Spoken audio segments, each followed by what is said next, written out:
चलिए शुरू करते हैं आज की क्लास। इसका आंसर करिएगा क्वेश्चन नंबर फर्स्ट के लिए। भारी उद्योग को प्राथमिकता किस पंचवर्षीय योजना में दी गई थी? ये अच्छा क्वेश्चन है, तो सभी इसका आंसर करिएगा। ऑप्शन को पढ़ लीजिएगा, उसके बाद आंसर करिए। जल्दबाजी में आंसर मत दीजिएगा।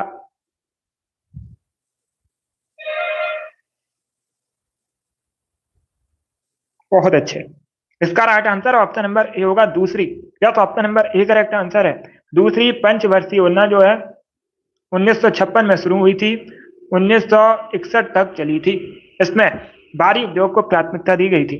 तो option number A correct answer होगा क्वेश्चन नंबर फर्स्ट का। ए करेक्ट आंसर है दूसरी पंचवर्षीय योजना। अगला क्वेश्चन देखते हैं।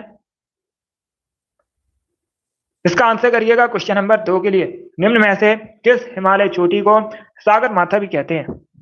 सभी इसका आंसर करिएगा। क्या पूछा गया? निम्न में से किस हिमालय चोटी को सागर माथा भी कहा जाता है? इसका राइट आंसर क्या होगा? जिसने अभी लाइव सेशन को लाइक नहीं किया है, लाइक कीजिए, शेयर कीजिएगा। चैनल पर नए हैं, चैनल को सब्सक्राइब कीजिएगा, बेल आइकन को प्रेस कीजिए ताकि सभी नोटिफिकेशन आप तक पहुंच सके। देखिएगा इसका right answer option number B होगा माउंट एवरेस्ट। यह option number B correct answer है दोस्तों। माउंट एवरेस्ट को सागर माथा भी कहा जाता है। कहां पर कहते हैं ये भी पूछ सकते हैं, तो आप लोग याद रखिएगा नेपाल में। कहां पर? नेपाल में माउंट एवरेस्ट को सागर माथा के नाम से जाना जाता है। इसका आंसर करिएगा। जहांगीर का मकबरा आपको बताना है कहां पर है। निम्न में से कहां पर जहांगीर का मकबरा है? मुगल शासक था जहांगीर। आपको बताना है मकबरा कहां पर है। आगरा, श्रीनगर, दिल्ली या फिर लाहौर। ये बारी डेली क्लास होती है शाम को 8 बजे। सभी लोग डेली लेसन को ज्वाइन कीजिएगा। देखिएगा इसका right answer option number D होगा लाहौर। या तो option number D correct answer है।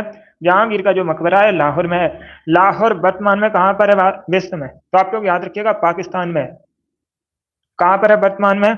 पाकिस्तान में है लाहौर। तो option number D correct answer होगा क्वेश्चन नंबर 3 का। इसका आंसर करिएगा क्वेश्चन नंबर 4 के लिए। बांग्ला त्योहार निम्न में से किस जनजाति द्वारा मनाया जाता है? तो सभी इसका आंसर करिएगा क्वेश्चन नंबर 4 के लिए। सभी जल्दी से आंसर करिएगा।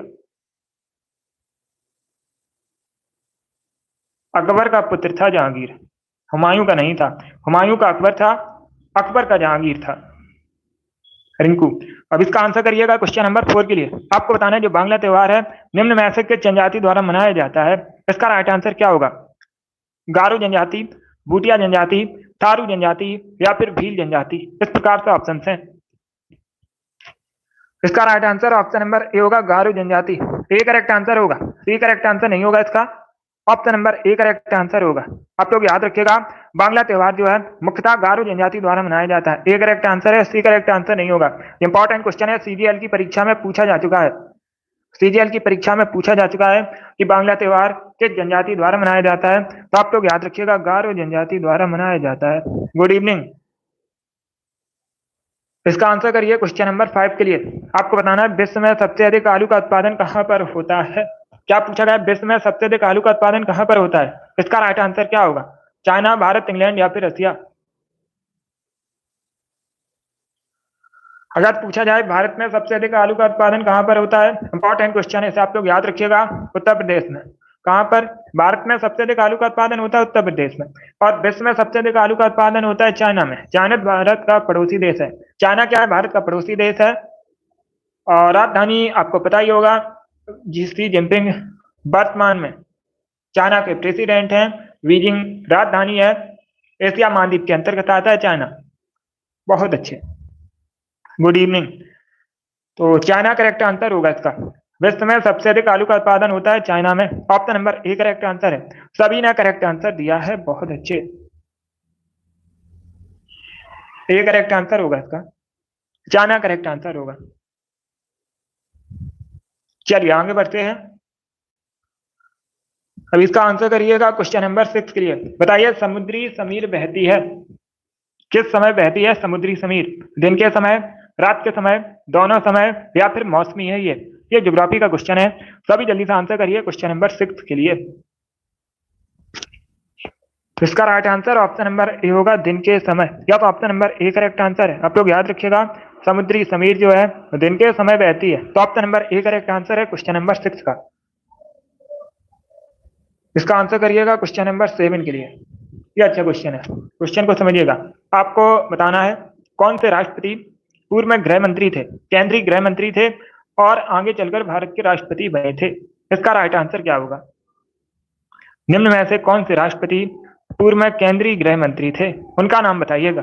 बीबी गिरी, यानी जैल सिंह, डॉक्टर जाकिर हुसैन, या फिर ऑप्शन नंबर डी है आर वेंकट रमन। इस प्रकार से ऑप्शन है।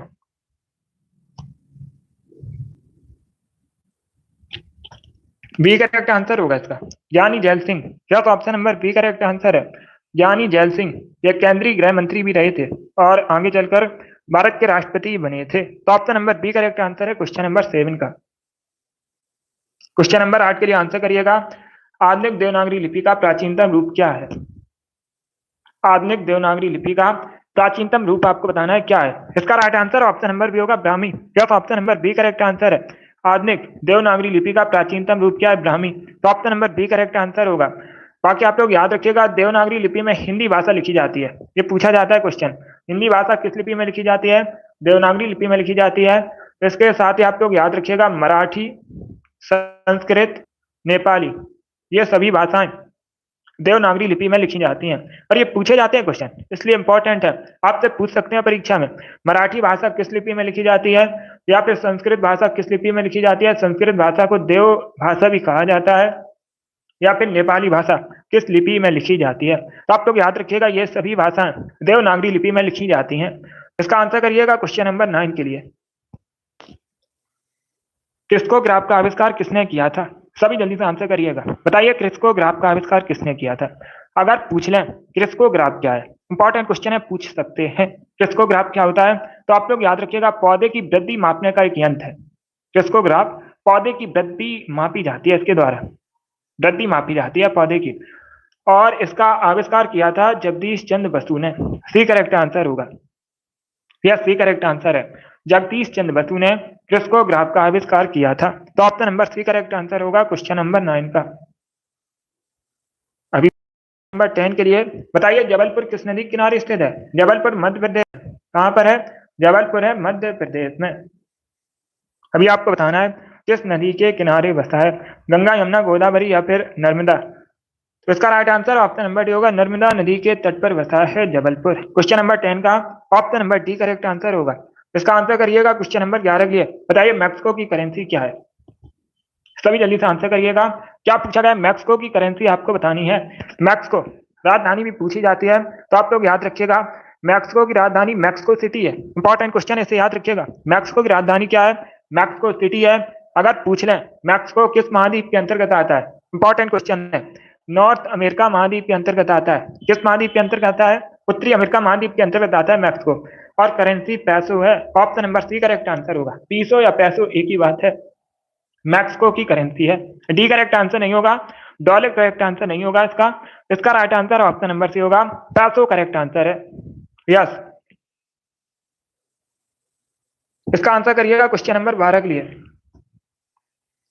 सभी जल्दी से आंसर करिए क्वेश्चन नंबर 12 के लिए। बताइए मानव शरीर का ब्लड बैंक किसे कहते हैं? सभी इसका आंसर करिएगा। क्या पूछा गया है? मानव शरीर का ब्लड बैंक किसे कहा जाता है? इसका राइट आंसर क्या होगा? इसका right answer option number D होगा, प्लिया को। ये बायोलॉजी का क्वेश्चन है, तो option number D correct answer होगा। मानव शरीर का ब्लड बैंक कहते हैं प्लिया को। Option number D correct answer है। अब इसका आंसर करिएगा क्वेश्चन नंबर 13 के लिए। डीआरडीओ का मुख्यालय बताइए कहां पर है? इंपॉर्टेंट क्वेश्चन है ये, बहुत सी परीक्षा में पूछा जा चुका है, तो सभी लोग इसका आंसर करिए। बताइए डीआरडीओ का मुख्यालय कहां पर है? बहुत अच्छे दोस्तों। अब देखिएगा, अगर पूछ लें डीआरडीओ का फुल फॉर्म क्या होता है, ये भी इंपॉर्टेंट क्वेश्चन है, सीएचएसएल की परीक्षा में पूछा जा चुका है कि what is the full form of DRDO. तो आप लोग याद रखिएगा, defence research and development organisation. क्या होता है दोस्तों? Defence research and development organisation. अभी आपको बताना है डीआरडीओ का फुल फॉर्म मैंने आपको बता दिया है, मुख्यालय बताइएगा कहां पर है। इसका राइट आंसर ऑप्शन नंबर ए होगा, दिल्ली में। Yes, option number A correct answer है। दिल्ली में क्या है? डीआरडीओ का मुख्यालय। अब एक क्वेश्चन और पूछ सकते हैं, करेंट का क्वेश्चन है कि डीआरडीओ का वर्तमान में प्रमुख कौन है? चेयरमैन पूछ सकते हैं आपसे, वर्तमान में डीआरडीओ के चेयरमैन कौन है? तो नाम आप लोग याद रखिएगा, सभी लोग नाम याद रखिएगा। डॉक्टर समीर वी कामत, क्या नाम है उनका? डॉक्टर समीर वी कामत वर्तमान में डीआरडीओ के चेयरमैन है। इंपॉर्टेंट क्वेश्चन है, करेंट का क्वेश्चन है, इसे याद रखिएगा। अब इसका आंसर करिएगा क्वेश्चन नंबर 14 के लिए। विक्रमशिला की स्थापना किसने की थी? लखनऊ करेक्ट आंसर नहीं होगा, नहीं करेक्ट आंसर होगा।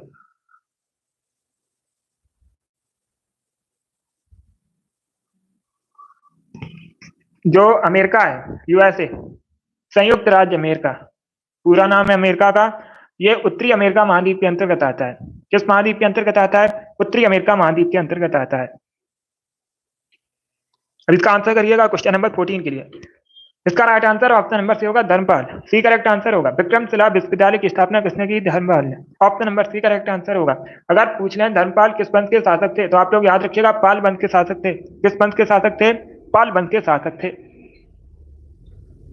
इसका आंसर करिएगा क्वेश्चन नंबर 15 के लिए। भारत का राष्ट्रीय पंचांग किस संवत पर आधारित है?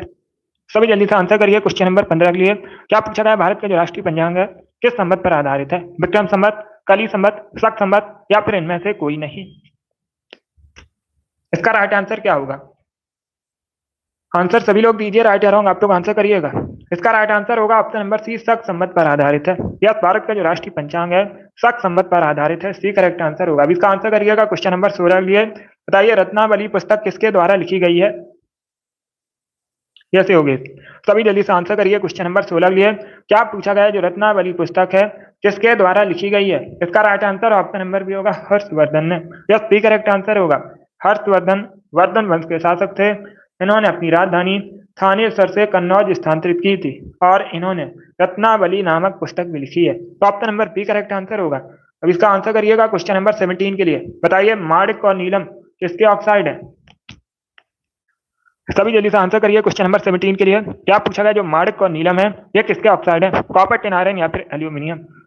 तो इसका right answer option number D होगा, एल्यूमिनियम के ऑक्साइड है। डी करेक्ट आंसर होगा। अब इसका आंसर करिएगा क्वेश्चन नंबर 18 के लिए। बताइए तुगलकनामा के लेखक कौन है? तुगलकनामा किसके द्वारा लिखा गया है?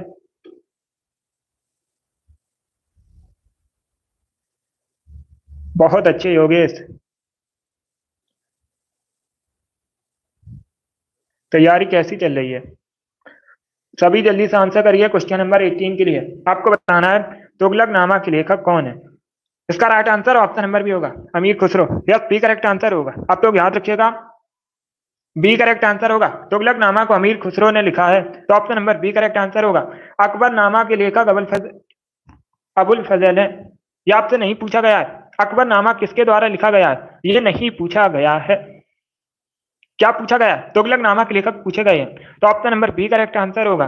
अमीर खुसरो करेक्ट आंसर होगा इसका। शुभांशु बहुत अच्छे।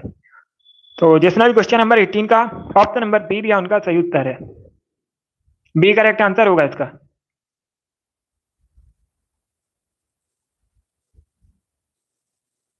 जिसने भी क्वेश्चन नंबर 18 का ऑप्शन नंबर बी दिया उनका सही उत्तर है।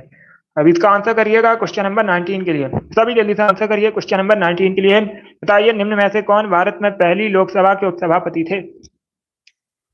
तो सभी इसका आंसर करिए क्वेश्चन नंबर 19 के लिए। क्या पूछा गया? निम्न में से कौन भारत में पहली लोकसभा के उपसभापति थे? इसका राइट आंसर क्या होगा? इसका right answer option number C होगा, M A Iyengar. Yes, option number C correct answer है।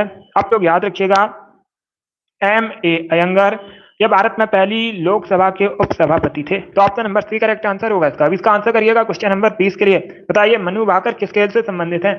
इन्होंने पेरिस ओलंपिक में भी 2024 में, आप लोग याद रखिएगा, पदक जीते हैं। अब इसका राइट आंसर बताइए क्या होगा दोस्तों?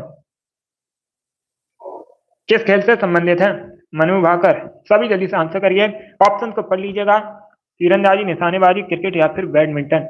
तो बी करेक्ट आंसर होगा, ये शूटिंग से संबंधित हैं और भारत की हैं। कौन? मनु भाकर भारत की हैं, शूटिंग से संबंधित हैं। तो option number B correct answer होगा। इसका आंसर करिएगा क्वेश्चन नंबर 21 के लिए। बताइए निम्न में से किस तरंगों का उपयोग दूर संचार के लिए किया जाता है? आपको बताना है निम्न में से कौन सी तरंगें दूर संचार के लिए उपयोग में की जाती हैं। इसका राइट आंसर बताइएगा। तो राइट आंसर होगा ऑप्शन नंबर ए, सूक्ष्म तरंगें। या तो option number A correct answer है, सूक्ष्म तरंगों का उपयोग दूर संचार के लिए किया जाता है। क्वेश्चन नंबर 21 का option number A correct answer है। अब इसका आंसर करिएगा क्वेश्चन नंबर 22 के लिए। बताइए धनवंतरी पुरस्कार किस क्षेत्र में दिया जाता है? सभी जल्दी से आंसर करिएगा। आपको बताना है जो धन्वंतरी पुरस्कार है किस क्षेत्र में दिया जाता है। राइट आंसर ऑप्शन नंबर ए होगा, चिकित्सा के क्षेत्र में दिया जाता है। ये करेक्ट आंसर होगा। ये जीडी की परीक्षा में पूछा हुआ क्वेश्चन है। इसका आंसर करिए क्वेश्चन नंबर 23 के लिए। बताइए भारत के मुख्य चुनाव आयुक्त की नियुक्ति कौन करता है। क्या करेक्ट आंसर होगा क्वेश्चन नंबर 23 का। इसका राइट आंसर ऑप्शन नंबर ए होगा, प्रेसिडेंट। राष्ट्रपति करता है भारत के मुख्य चुनाव आयुक्त की नियुक्ति। क्वेश्चन नंबर 24 के लिए आंसर करिएगा। भारत की तट रेखा की कुल लंबाई लगभग बताइए कितनी है। इसका राइट आंसर क्या होगा। सबसे लंबी तट रेखा किस राज्य की है। कई बार मैंने आपको बताया गुजरात की है। और सबसे कम तट रेखा अगर पूछी जाए, सबसे छोटी तट रेखा किस राज्य की है, तब आप लोग याद रखिएगा गोवा। डी करेक्ट आंसर होगा, लगभग 7,500 किलोमीटर। अब इसका आंसर करिएगा क्वेश्चन नंबर 25 के लिए। बताइए वह देश कौन सा है जहां से भूमध्य रेखा और मकर रेखा दोनों गुजरती हैं। ये अच्छा क्वेश्चन है, तो सभी इसका आंसर करिएगा। क्या पूछा गया, उस देश का नाम बताइएगा जहां से भूमध्य रेखा और मकर रेखा दोनों गुजरती हैं। इसका राइट आंसर क्या होगा। इसका right answer option number B होगा, ब्राजील। बी करेक्ट आंसर होगा, ब्राजील से भूमध्य रेखा और मकर रेखा दोनों गुजरती हैं। ब्राजील साउथ अमेरिका महाद्वीप के अंतर्गत आता है।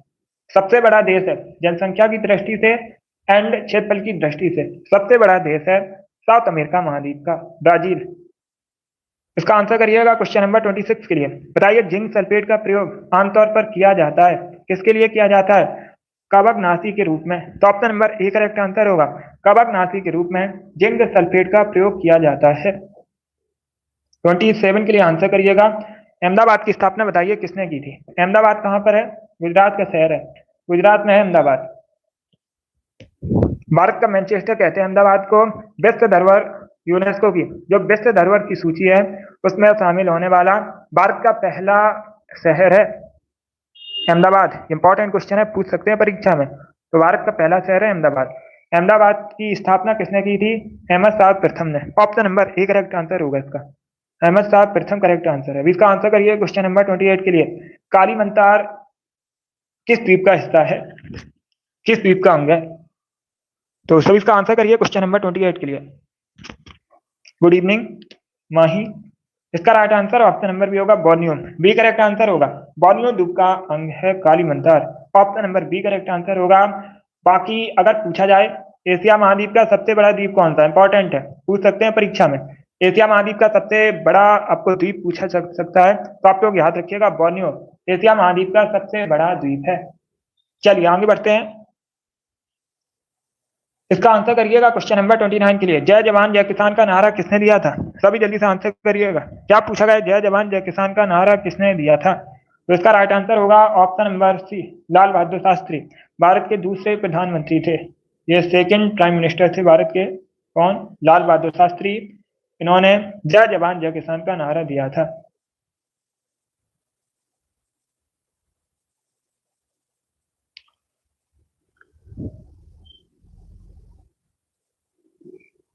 सी करेक्ट आंसर होगा, लाल बहादुर शास्त्री करेक्ट आंसर है। अब इसका आंसर करिएगा क्वेश्चन नंबर 30 के लिए। बताइए कौन सा शहर तालिक के उद्योग के लिए प्रसिद्ध है। इसका राइट आंसर क्या होगा। सभी जल्दी से आंसर करिएगा। क्या पूछा गया है, कौन सा शहर तालिक उद्योग के लिए प्रसिद्ध है। इसका राइट आंसर होगा ऑप्शन नंबर ए, अलीगढ़। कहां पर है, उत्तर प्रदेश में है। उत्तर प्रदेश में अलीगढ़ है, तालिक उद्योग के लिए प्रसिद्ध है।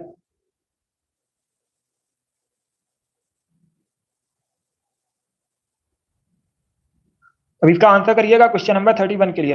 बताइए श्री राधा वल्लभ मंदिर कहां पर है भारत में। सभी जल्दी से आंसर करिएगा। ऑप्शंस को पढ़ लीजिएगा, उसके बाद ही आंसर करिए। जल्दबाजी में आंसर आपको नहीं देना है। क्या पूछा गया है, श्री राधा वल्लभ मंदिर कहां पर है। तो इसका right answer option number B होगा, वृंदावन में। ये उत्तर प्रदेश के वृंदावन में है, मथुरा के पास, श्री राधा वल्लभ मंदिर। Option number B correct answer है। अब इसका आंसर करिएगा क्वेश्चन नंबर 32 के लिए। बताइए कंप्यूटर का जनक किसे कहते हैं। सभी जल्दी से आंसर करिएगा। इसका right answer option number B होगा, चार्ल्स बेबेज। इन्होंने कंप्यूटर का आविष्कार किया था। इंपॉर्टेंट क्वेश्चन है, पूछा जा सकता है कंप्यूटर के आविष्कारक कौन है। तो आप लोग याद रखिएगा चार्ल्स बेबेज, इसीलिए इनको कंप्यूटर का जनक कहते हैं। बी करेक्ट आंसर होगा इसका। अभी इसका आंसर करिएगा क्वेश्चन नंबर 33 के लिए। भारतीय संविधान सॉरी भारतीय संघीय व्यवस्था की एक विशेषता आपको बतानी है। तो बी करेक्ट आंसर होगा, संविधान की सर्वोच्चता। यह option number B correct answer है। भारतीय संघीय व्यवस्था की एक विशेषता है संविधान की सर्वोच्चता। तो option number B correct answer होगा। अब इसका आंसर करिएगा क्वेश्चन नंबर 34 के लिए। सभी जल्दी से आंसर करिएगा क्वेश्चन नंबर 34 के लिए। बताइए किसके विरोध में लाला लाजपत राय ने अपनी जान गंवाई थी। तो राइट आंसर ऑप्शन नंबर ए होगा, साइमन कमीशन के विरोध में लाला लाजपत राय ने अपनी जान गंवाई थी। साइमन कमीशन भारत कब आया था? 1928 में आया था। कब आया था? 1928 में साइमन कमीशन भारत आया था और इसका विरोध किया गया था क्योंकि इसमें कोई भी भारतीय सदस्य नहीं था। इसका विरोध किया गया था और इसके विरोध में एक नारा दिया गया था, साइमन वापस जाओ, गो बैक साइमन। और इसी के विरोध में लाला लाजपत राय ने अपनी जान गंवाई थी। तो option number A correct answer होगा। अब पूछ सकते हैं अनहैप्पी इंडिया नामक पुस्तक किसने लिखी है? तो आप लोग याद रखिएगा, लाला लाजपत राय ने अनहैप्पी इंडिया नामक पुस्तक लिखी है। 35 के लिए आंसर करिए। इतिहास से संबंधित क्वेश्चन है। निम्न में से दिल्ली का कौन सा सुल्तान, इसका राइट आंसर क्या होगा?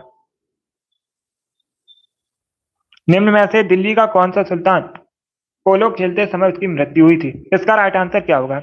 इसका राइट आंसर होगा option number A, Qutbuddin Aibak की। या तो option number A correct answer है, कुतुबुद्दीन ऐबक की पोलो खेलते समय मृत्यु हुई थी।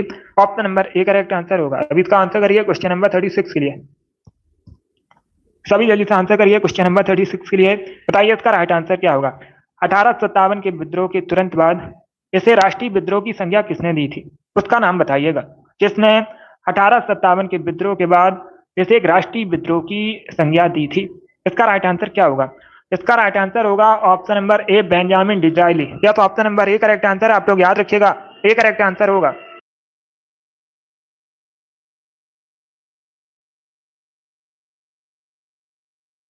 इसका आंसर करिएगा क्वेश्चन नंबर 37 के लिए।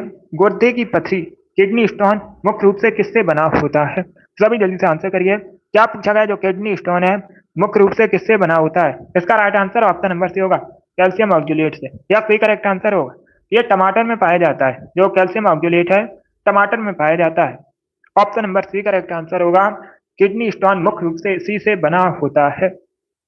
इसका आंसर करिएगा क्वेश्चन नंबर 38 के लिए। पारिया रोग किस अंग से संबंधित है? सभी जल्दी से आंसर करिएगा। क्या पूछा गया? जो पारिया रोग है किस अंग से संबंधित है? दांत करेक्ट आंसर होगा, दांतों से संबंधित है। अब इसका आंसर करिए क्वेश्चन नंबर 39 के लिए। आपको बताना है बलुआ पत्थर परिवर्तित होता है, किसमें परिवर्तित होता है बलुआ पत्थर? इसका राइट आंसर क्या होगा दोस्तों? ज्योग्राफी संबंधित क्वेश्चन है। सभी लोग ऑप्शन को पढ़ लीजिएगा, उसके बाद ही आंसर करिए। जल्दबाजी में आंसर मत दीजिएगा। सभी इसका आंसर करिए। बहुत अच्छे। इसका right answer option number C होगा, क्वार्टजाइट में। सी करेक्ट आंसर होगा इसका। बलुआ पत्थर जो है परिवर्तित होता है क्वार्टजाइट में। Option number C correct answer है क्वेश्चन नंबर 39 का। नहीं आ रहा। अब इसका आंसर करिएगा क्वेश्चन नंबर 40 के लिए। आपको बताना है विश्व मौसम विज्ञान दिवस कब मनाया दिवस पूछा जाता है तो कब मनाया जाता है? 23 मार्च को मनाया जाता है। ये नहीं पूछा गया है, ये नहीं पूछा गया है। क्वेश्चन में पूछा गया है विश्व मौसम विज्ञान संघ का मुख्यालय कहां पर है? सभी इसका आंसर करिए क्वेश्चन नंबर 40 के लिए। तो इसका राइट आंसर ऑप्शन नंबर ए होगा, जेनेवा में। या तो option number A correct answer है, स्विट्जरलैंड के जेनेवा में। कहां पर? स्विट्जरलैंड के जेनेवा में विश्व मौसम विज्ञान संघ का मुख्यालय है। Option number A correct answer होगा। अब इसका आंसर करिए क्वेश्चन नंबर 41 के लिए। एलपीजी में गंध के लिए क्या मिलाया जाता है? सभी जल्दी से आंसर करिएगा। क्या पूछा गया है? एलपीजी में गंध के लिए क्या मिलाते हैं? इसका right answer option number B होगा, ethyl mercaptan. B correct answer होगा। एथिल मरकैप्टन का प्रयोग किया जाता है एलपीजी में गंध के लिए। तो option number B correct answer होगा। क्वेश्चन नंबर 43 के लिए आंसर करिएगा। सॉरी, क्वेश्चन नंबर 42 के लिए आंसर करिएगा। मिर्जा गालिब किस बादशाह के समय में था? आपको बताना है जो मिर्जा गालिब है ये किस बादशाह के समय में थे। तो सभी इसका आंसर करिए क्वेश्चन नंबर 42 के लिए। ऑप्शन को पढ़ लीजिएगा, उसके बाद ही आंसर करिएगा।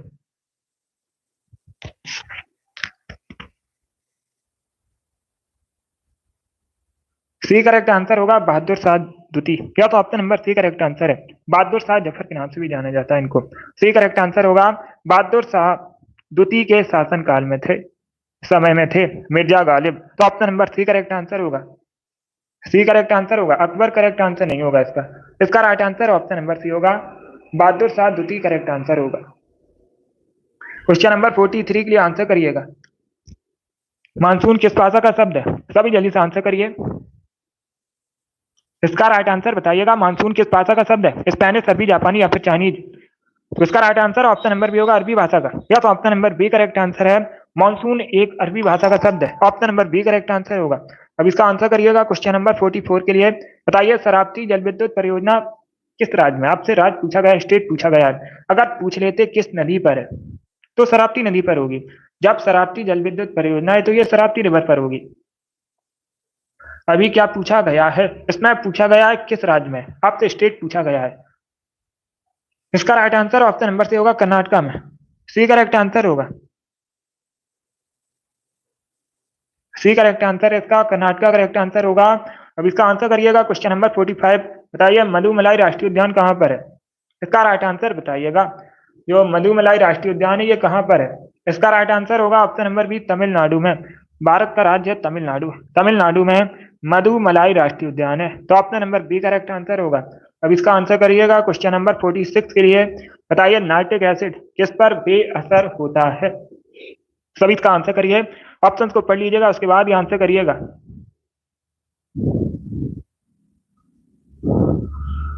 वेरी गुड दोस्तों।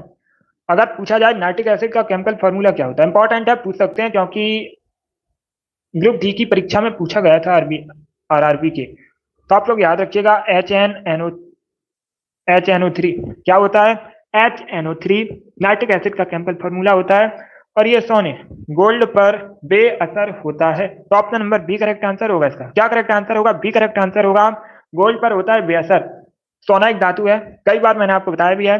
सोना को AU से रिप्रेजेंट करते हैं। सोना को अगर पूछा जाए किससे रिप्रेजेंट किया जाता है तो आप लोग याद रखिएगा AU से रिप्रेजेंट किया जाता है, क्योंकि सोने का लैटिन नेम क्या होता है? ऑरियम होता है। क्या होता है? ऑरियम। इसीलिए AU से रिप्रेजेंट किया जाता है। इसका आंसर करिएगा क्वेश्चन नंबर 47 के लिए। निम्न में से कौन सा एसिड मोटर वाहन की बैटरियों में पाया जाता है? इसका राइट आंसर क्या होगा? इसका राइट आंसर होगा option number D H2SO4 sulphuric acid है। सल्फ्यूरिक एसिड का केमिकल फॉर्मूला होता है H2SO4। मोटर वाहन की बैटरियों में पाया जाता है। डी करेक्ट आंसर होगा। अब इसका आंसर करिएगा क्वेश्चन नंबर 48 के लिए। बताइए स्वर्ण मंदिर जो है किस झील पर स्थित है? स्वर्ण मंदिर कहाँ पर है? पंजाब के अमृतसर में है। स्वर्ण मंदिर कहाँ पर है पूछा जाता है? पंजाब के अमृतसर में है। किस धर्म से संबंधित है? सिख धर्म से संबंधित है। और ये पूछा गया है किस झील पर स्थित है? इसके आसपास एक झील है, आपको उसी झील का नाम बताना है। तो इसका राइट आंसर ऑप्शन नंबर ए होगा, अमृत सरोवर झील है। क्या झील का नाम है? अमृत सरोवर झील। Option number A correct answer होगा। क्वेश्चन नंबर 48 का option number A correct answer है। अब इसका आंसर करिएगा क्वेश्चन नंबर 49 के लिए। ज्योग्राफी संबंधित क्वेश्चन है। कदम डैम, समझिएगा क्वेश्चन को। कदम डैम है, यह कदम नदी और किस नदी के संगम पर स्थित है? सभी जल्दी से आंसर करिएगा। क्या पूछा गया है? जो कदम डैम है, कदम नदी और किस नदी के संगम पर स्थित है? इसका राइट आंसर क्या होगा?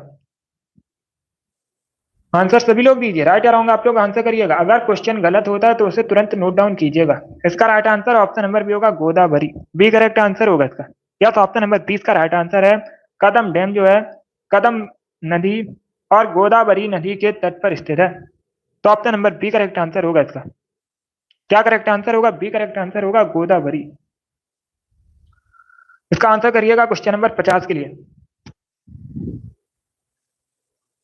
शिवांशु क्वेश्चन देखिएगा, समझिएगा क्वेश्चन को।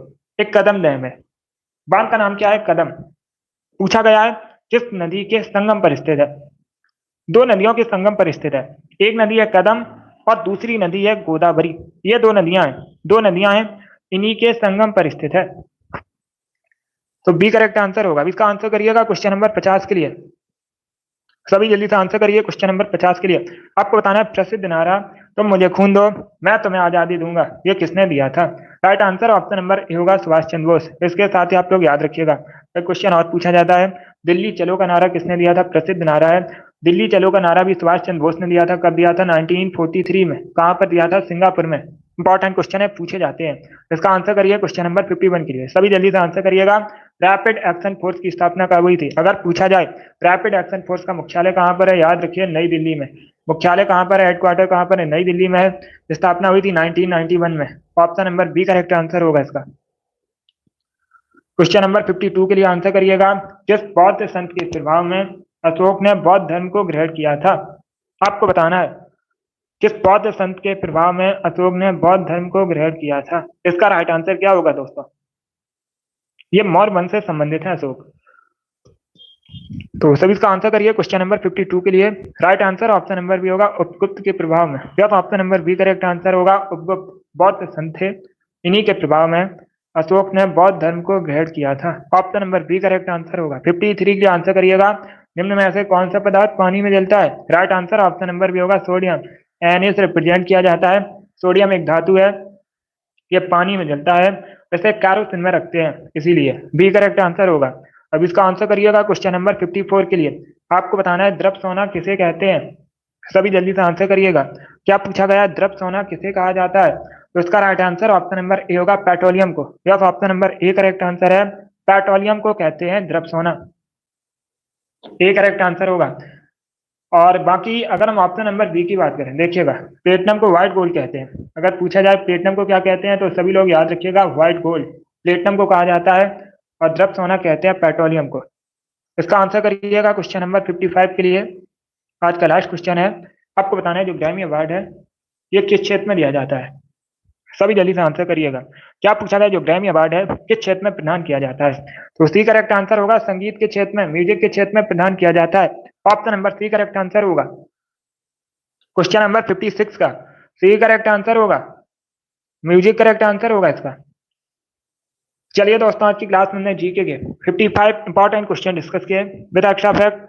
आई होप आप सभी को ये क्वेश्चन समझ आए होंगे। सो क्लास को लाइक कीजिए, शेयर कीजिएगा, चैनल पर नए हैं चैनल को सब्सक्राइब कीजिएगा, बेल आइकन को प्रेस कीजिएगा ताकि सभी नोटिफिकेशन आप तक पहुंच सकें।